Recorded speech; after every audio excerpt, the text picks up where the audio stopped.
8h54 sur Europe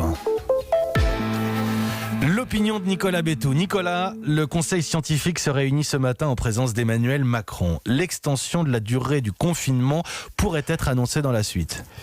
C'est très probable, en effet. Déjà hier soir, Édouard Philippe a durci certaines règles du confinement et ce matin, le dispositif de combat contre le coronavirus pourrait être prolongé par le président de la République.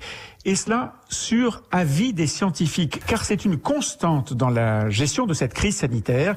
Le chef de l'État ne fait rien sans l'avis des médecins et des scientifiques. Vous voulez dire quoi ? Qu'il s'abrite derrière les médecins ?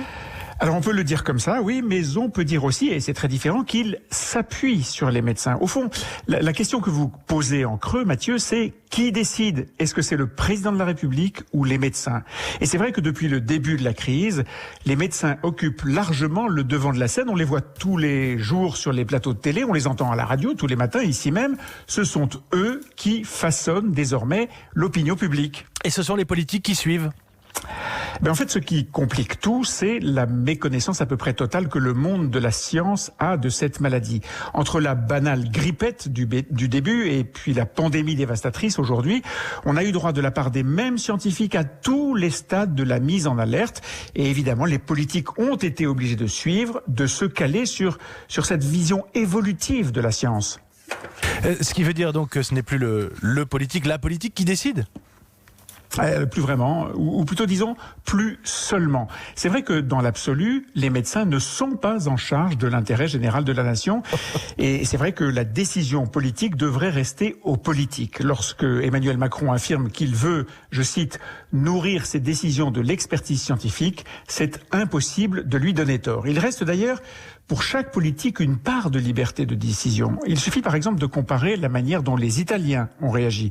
Ils ont démarré trop tard. Celle adoptée par les Espagnols, un gouvernement qui au début s'est montré un peu désinvolte, ou encore le pari de Boris Johnson qui, avant de confiner son pays, décision hier soir, avait fait un choix inverse du nôtre en Grande-Bretagne, celui d'accepter que l'épidémie se propage parce que c'est comme cela que la population finira par être immunisée. Oui, c'est la thèse de certains médecins pour éviter par exemple un rebond du virus lorsqu'on sortira du confinement.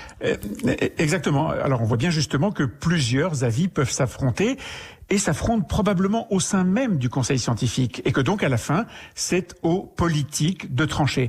Mais il ne peut plus le faire seul, sans s'entourer de spécialistes. La matière est trop complexe et de façon générale, gouverner un pays moderne, c'est devenu trop complexe.